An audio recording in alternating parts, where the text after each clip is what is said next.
Hey everybody, it's Jason Blaha here, and it's time for another Breakfast with Blaha. And today I'm having steak and guacamole. Sorry, it took me a bit to say that.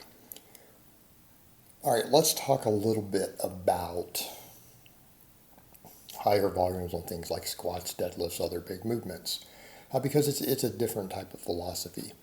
And I've oftentimes explained to you guys that when you run, say, the conjugate method, which is most of my clients at any given time, what you guys have seen me do for extended periods of time, we usually avoid that. Why? Well, because we're getting most of what we want by rotating maxes, by rotating speed work, things like that. And we're getting generally strong and generally fast. And it works. It does work. It works very, very well. So then what we're usually doing after that is stacking in as much volume as we can recover from on either GPP or, more importantly, for the training sessions itself, into other smaller exercises to hypertrophy all the weak links. And it's a viable method. It works great. On the other hand, we do have the option of instead programming and doing volume with big exercises. Now, what I don't like is the linear type periodization where you're going to come in and try to do ultra heavy blocks on these movements with way too much frequency and rotate it the way that they do, because again, in the long term, it gets you injured. It does get you injured. It's not viable to run for years and years and years. The injury rates just get way too high. But as far as doing these bigger movements for volume itself, what do we mean? I'm not talking about coming and doing a bunch of fives. Notice that when we're programming it on systems like what I use or with 531, when we're not doing conjugate, we're only doing one real peak set, right? Doing one peak set, whether it's a single or it's rep work, it's only one heavy set. Then we're doing volume, and by volume I mean we're doing tens not to failure. And that is the only way really to make a system like that work. If you want to do these things, that's what you have to do. Now, I run certain percentages and stuff I calculate. I don't always give all of that out because it's things I do with coaching and programming and my own programming. You guys can kind of guess some of it. But that even has to be manipulated and adjusted for an individual athlete. But that being said, there's sub-maximal sets. There's sets not to failure. And we can get a ton of hypertrophy doing that.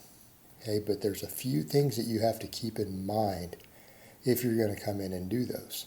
That number one, you do need a fair amount of volume to really, really make it work. Right? And I like to do things like 5x10s.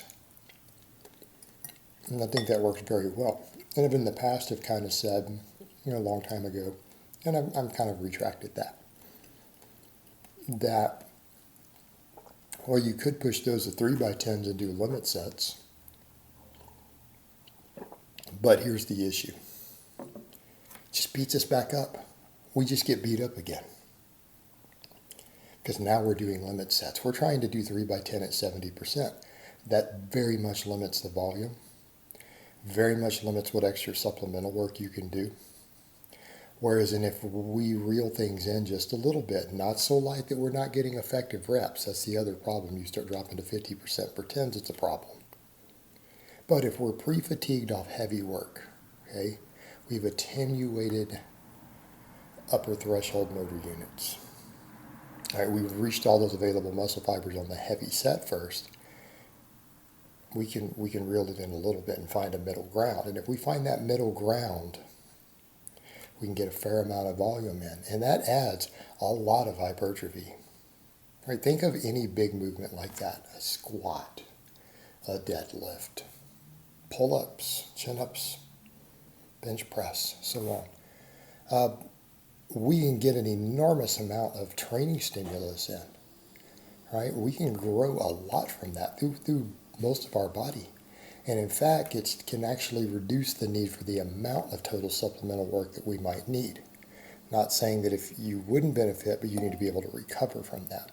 So we come to a point where when we're adding supplemental work to that, it's only going to help you if you can recover from it. If you can't, it's going to be a problem. But on the other hand, your total need for it goes down. For many of you, you might only need one supplemental lift for those muscles if you're doing that many sets. Because it's not just 5 sets, is it? If you're doing one heavy set on a squat or a deadlift and then you do 5 back off sets, we've done 6 work sets really. It's a lot. Is that enough to maximize growth? Close to. I'm not saying for all the muscles involved, I'm not saying for every person. That's a lot of hypertrophy though. So if you come in on a squat and a deadlift every week and you do that, do a heavy top set and then 5 sets of 10 with challenging weight that's not to failure. A lot of volume.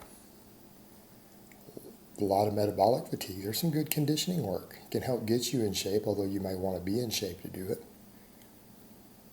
You can gain a lot of muscle off of that. You're still going to need some supplemental work.